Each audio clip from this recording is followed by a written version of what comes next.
No one wants that, not the children. And also it sets this really unrealistic expectation, which Meghan is so good at doing for other parents. If I don't have meetings in the morning, then I try to do school drop-off. They're at 2 different schools. So from 6:30 in the morning on drop-off mornings for me, I'm not home till 9. Her life is so hard because she has to do school drop-offs, and thank God that she's got a live-in nanny. During promotion for Suits, she was joking with one of the photographers that she can cry on command. Left eye, go. And then you watch a tear fall down her face, and then she starts cackling because she's so proud of herself. Do you think you'll be married forever? Yes. I have a letter. He's also a fox. If you haven't noticed, my husband's very, very handsome. But his heart is even more beautiful. Thumbs up here. See that little shoulder shrug when she said yes? Yes, yes. Did you hear how high her voice was when she said yes? Yes. When we're stressed, our larynx closes up a little bit and our voice tone gets a little bit higher. That's why the pitch of the S is so high. 40 minutes into the podcast, this little picture, quite a grainy picture flashed up, which shows a basket of, homemade preserves with a card on it, HRH, Duchess of Sussex, Meghan. You dropped off this gift basket with ice creams, homemade strawberry sauce to put on top of the ice cream. I find it a little bit cringe to give a gift to a close friend and sign it Her Royal Highness. Why even in private? She's using that full title, Her Royal Highness. I would never refer to myself as Her Royal Highness. They won't let me call myself Her Royal Highness anymore, but I'm going to put it all over my stationery and on the gifts that I give to my friends. South Park dragged Meghan Markle's new podcast hard, turning every pause and buzzword into a roast that had people laughing, cringing, and wondering how she and Harry will ever spin out of this. Thank you for trusting me with your first ever podcast and with your friendship. Yeah.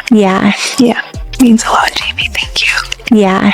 I'm a very accepting person. Truly, I want to like something about her. I'm searching for something to like about her, and it's so hard. And this podcast with Jamie Kern-Lima was absolutely car crash. I mean, Jamie Kern-Lima is actually a very successful woman, self-made billionaire. However, she is a fame whore because, she first found fame by appearing on the first series of Big Brother. She believes that she's the new Oprah Winfrey. And the problem is, you realize these are the types of people Meghan Markle is surrounding herself with. And none of them are prepared to ever give her a dose of reality. South Park took her pretzels and cheesy catchphrases and flipped them into pure mockery. And now everyone is buzzing about it nonstop. She didn't make the Times list of cool people, but she did get invited there because her agency probably bought her access. This is one of the goofiest things ever. Because I think it speaks to the tiny moments of joy that are so effortless and just create a little bit of magic that we're all craving. What in the hell word salad is this? Tiny little flower petals that are dried. I started putting them on salads. I started putting them on scrambled eggs. Level of charm that you find people have when they see these tiny little dried petals is something I can't fully wrap my head around, but I appreciate. I'm elevating it by putting dried flower petals on all of my food. She married for money. It's very clear she bagged the elephant. She was thrilled. She became a, quote, princess. I mean, Meghan did claim that before dating Harry, she never Googled him, and she said she didn't know much about the royal family. It was planned from the beginning. I know someone who knows the ex-husband who said she had a vision board with Prince Harry on it. And before they met? Yes. South Park wasted no time and jumped right in showing cartoon, Meghan handing out these so-called holy pretzels. And it was so extra that people couldn't stop laughing because it showed how she always makes small, simple things look like the biggest deal ever. If it's truly what we want, then we really can get away from it all. No more magazines and Netflix shows. We really can live a normal life. Yes, I'm sure you agree, darling. We can be the people we talked about being, with no more worries about how we look or the image we project to people. What matters is what we have on. What do Americans really think of Harry and Meghan? We despise them. So why did you say yes to doing this show? Because it's you. And to me, that means... Are you okay? Oh, that's so kind. I am. I'm better than okay. What's my line? How are you? I know, you always make it about me. I do. So now let's discuss. Wait, you're supposed to talk about how amazing I am at being a friend to you? From there, it went wild with Meghan dropping dramatic lines about being chased and misunderstood, while slipping in these over-the-top divine signs and the way she said it all. So Rehearsed made it clear South Park wasn't really joking about pretzels, but about her whole staged act of trying to look real, which ended up proving how fake it all felt. But before I go to bed almost every night, I email them. Wow. They will end up at one point in their life, maybe when they're 16 or when they're 18, that I say, here's an email that I've been keeping for you. Because that's really what you want when you're 18. 40,000 emails, Maureen, from your mother. These emails are so that when my children are of age, they can come to me and say, oh my God, you loved us so much. It's me, me, me. You've had it harder than literally any other person on the planet. Even Jesus, nailed up to the cross, didn't suffer as much as you. I know. Just love that this is what the Lord willed me to do. When Meghan was acting like she owned the whole vulnerable queen vibe after her deep chat with Jamie Kern-Lima, South Park came in and spun it around, making the whole thing look like a stage show full of buzzwords, sparkly lines, and long fake pauses that had everyone cracking up, and even her. Non-stop, I work so hard. Line got dragged with the cartoon showing her drowning in her own applause, like she was begging for claps. Basically raising these two children. She's trying to sell herself as this wholesome mother who's baking cookies and making tea for the rest of the family. And this was one of the most, every mother out there will understand. She wants us to put together a fruit crudité board in the morning. Now, look, Maureen. I can't. Look at this. I can't. But as soon as Meghan Markle made it absolutely clear that it was all about the moolah, it was all about the big bucks, it was all about trading off the royal name, but she was lining up these deals when she was still the Duchess of Sussex. She was in talks with Disney, she was in talks with the publishing companies, in talks with Netflix. At that point, the late Queen Elizabeth II, quite rightly, in my opinion, said, no, there is no half in, half out. So you can go, you go with our blessing, but you lose everything. Meghan has always said that, you know, she's got lots of staff around her, and we've heard lots of complaints from lots of people that have worked for Meghan. The genius of the parody was how South Park blew up every tiny detail until it looked fake. Instead of real, they didn't even need to make up wild stuff. They just turned up what was already happening. And by the end, Meghan's whole raw honesty image looked like a giant comedy target, showing that being real only works when it doesn't feel staged. It's just another lie from Meghan, where she's told us one thing about this wholesome family life that she's got, but really it's staff behind the scenes that are upholding this entire image for this woman. Usually when we're together, we're in our cozy sweats and no makeup. So that's how we are today. No one's picked up my book proposal yet. Yes. I haven't found my soulmate yet. Everything is yet. The power of yet. The power of yet. Yet. Yeah. But I'm happy. I'm happy. And the kids are healthy and H is great.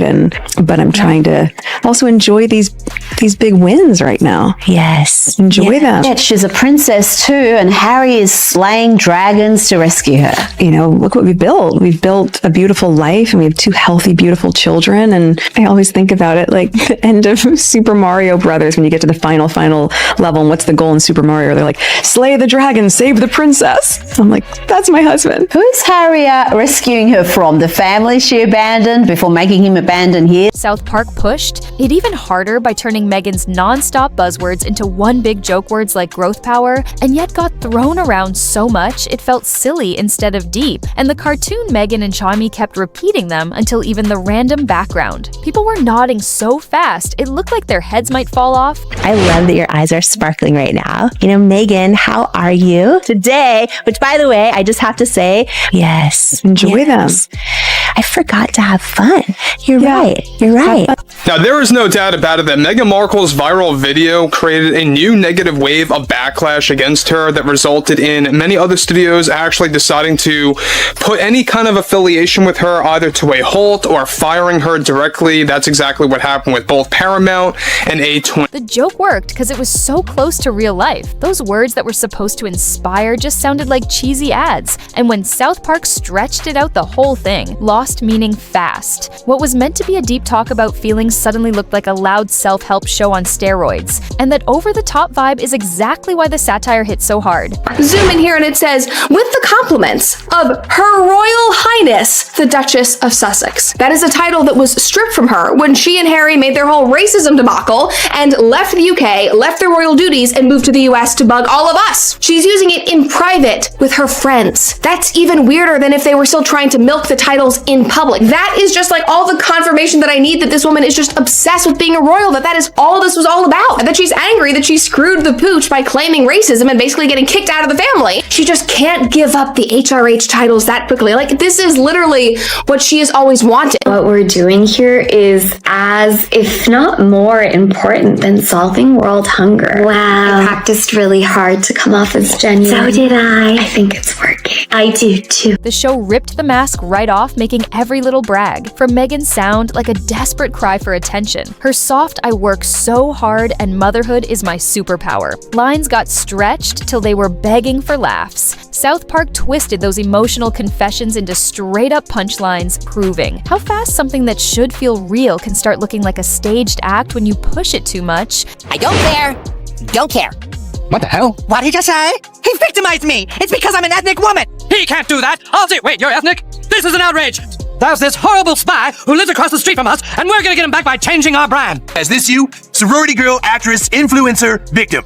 Yeah, that's totally me. Welcome to Jamie Kern Lima Show. Her show is unlike any I've ever done. A revelation. When you listen, it feels like a hug, but your brain and your spirit and your heart is like, wow. When I look into Jamie's eyes, I feel like I am on some other cosmic level with her. I could see the light around her. She's infused with light. And just when you thought it could not get weirder, Meghan started bragging about those nightly love emails she writes to her kids so they can binge them later. South Park flipped it into pure comedy, with Archie begging for a spam filter while Harry smashes unsubscribe, turning what she called love into a mountain of staged oversharing that looked more like brand management than parenting. You know, it's so funny that you say playing the part of a delusional made-up princess. I am a delusional made-up princess. They won't let me call myself Her Royal Highness anymore. It's so awesome to be here. It's great. Did you do much beyond Rachel from Suits? Well, besides Rachel from Suits, I also played Meghan. We want privacy. We want privacy. You've lived a life with the royal family, you've had everything handed to you, but you say your life has been hard, and now you've written all about it in your new book. South Park kept pushing and roasted her whole. And just like You Act Where she went makeup-free, but under those perfect studio lights, the cartoon gave her a glowing halo filter, while everyone gasped like she cured cancer just for skipping concealer making. It obvious that even her raw and real vibe was polished and packaged like a photo shoot. I couldn't brand myself independently and live off taxpayer money. It felt like quite a big violation. I essentially had to be forever beholden to taxpayer, whoever he is. You never had a dream when you were a child to be something everyone else said was impossible? Like an astronaut, or prime minister, or masseur? I wanted to be a princess. Oh, well, you kind of fucked that up. The cartoon really leaned into that fake realness vibe, showing how the cozy sweater, the soft voice, and the deep eye stare looked more like a set piece than honesty. And the second the cameras cut, assistants ran in with ring lights and powder, making it clear that real moments can't be staged, which had people laughing, cringing, and kinda wondering what's even left when all that glow fades away. Isn't it true, sir, that your questionable wife has her own TV show and hangs out with celebrities and does fashion magazines? What are you suggesting? Well, I just think some people might say that your Instagram-loving wife actually doesn't want her privacy. How dare you, sir? My Instagram-loving wife has always wanted her privacy! When was the last time you twerked, Alex? I don't think I've ever twerked in my life. You must have. That's fine, I'll go it alone. Just like Meghan Markle and Prince Harry. Trying to make ourselves into a brand just turned us into products. We don't need to be a brand, do we?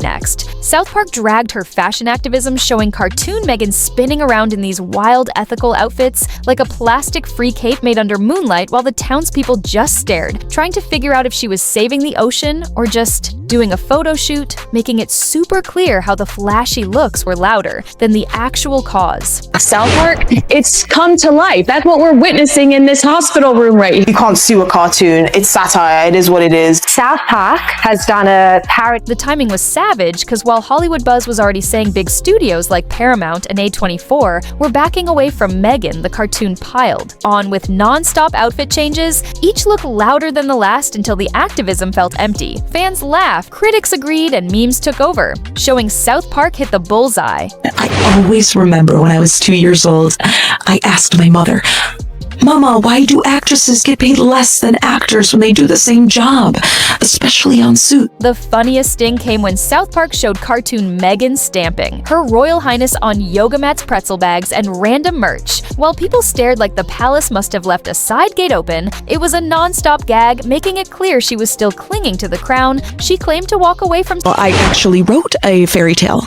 when I was 3. It was called The Little Girl Who Ran Away to Join the Theater and Did a Play and Then Married a Prince, and that play was called Suits. South Park pushed it further by showing cartoon Meghan handing out royal mugs bathrobes and even running a hugs from Her Royal Highness stall, while Harry mumbled that the palace already changed the locks. The joke nailed the point that you can't reinvent yourself. If you're still holding tight to the crown you say you left behind. Welcome to my garden. Well, it's not my garden, it's a set actually, but welcome to my set. South Park flipped Meghan's favorite word yet into a full-blown storm, turning every line shopping list and pause into a dramatic chant until the whole town was ducking for cover like buzzwords were falling from the sky, and the joke worked because what was once meant to sound deep now just felt exhausting. And you know what else? To hell with Canada! We are leaving! We'll go find some quiet place where we can be normal people! Come on, wife! The joke landed hard because it showed how repeating the same word over and over turns deep talk into noise. TikTok ran wild with it, making edits and counting every yet like a party game. And soon what was supposed to sound wise just felt fake, and forced South Park proved that once a mantra gets milked too much, it stops being powerful and just becomes way too predictable. My name is Meghan Sussex now.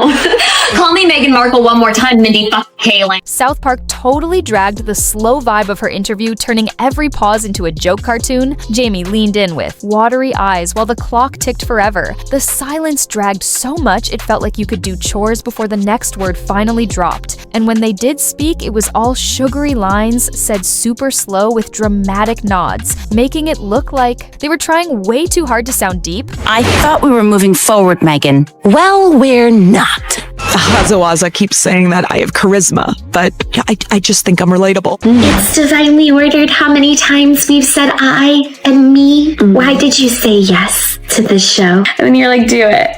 I was like, what? You're like, do it. I was like, what? You're like, do it. And then I was scared. There isn't a tear in sight. It's an actor's trick. Now make yourself cry. Oh, I can do that so well. Oh my God, it's crazy. Yes, took them out of the box, put them in some other packets, which seems to be Meghan's idea of cooking. This woman looks to me like a malignant narcissist. This woman has zero self-awareness. The cartoon went even harder with random cutaways like steaming coffee birds flying, and even a frozen metronome while the silence dragged on, making it feel endless. It nailed that this ever-end vibe. People said they felt in the real interview showing how when you push the drama too much, it stops feeling real and just turns into a boring lecture that makes people laugh at the drag instead of connect with it. But you're the same. You're the same. Like, I know. Yeah. I know. Yeah. And look, South Park is known for satire and for mocking people. No one is safe. This isn't the first time they've done an episode on the royal family, but this particular episode was quite scathing and the grains of truth that it held. And I'm not sure how the Sussexes are taking it. Obviously, it is. We just can't leave it alone, can you? Oh my God, he's so obsessed with us. Wow, I know. Yeah, you just have to prove like you have the proof that you're proving that you can prove the proof. It's divine intervention that God brought you to this podcast today. Want some pretzels? I put them in a bag myself. These pretzels are divinely ordered. The pretzels of Sussex. For Meghan Markle, they've just learned the hardest of lessons, which is, if you start a brawl, do not be surprised if you end up getting punched twice as hard. In fact, South Park has just knocked them out. There isn't a successful lifestyle brand as ever. We sold out of everything in 45 minutes. Amazing. You've been working so hard. Oh my gosh, I work so hard. I work very hard, and I'm still working very hard. Just not for the royal family. Yet I still insist on being called Her Royal Highness. And just like that, South Park didn't just roast a podcast, it blew it up across pop culture. TikTok went wild with HR jokes plastered on mugs and onesies. Twitter argued if Meghan could still preach authenticity after a cartoon dragged her, and Hollywood Whispers said big deals were suddenly cooling off with projects on hold and scripts rewritten. The memes were funny, but the bruise was real. The louder she pushed vulnerability, the faker it felt. And South Park stitched every buzzword, title, and pause into one giant warning. Sign authenticity can't be packaged like merch. The cartoon turned her podcast into a case study in overproduction. And now the big question lingers. Can one episode freeze her image forever? Because the laughs will fade. But that caricature is not going anywhere.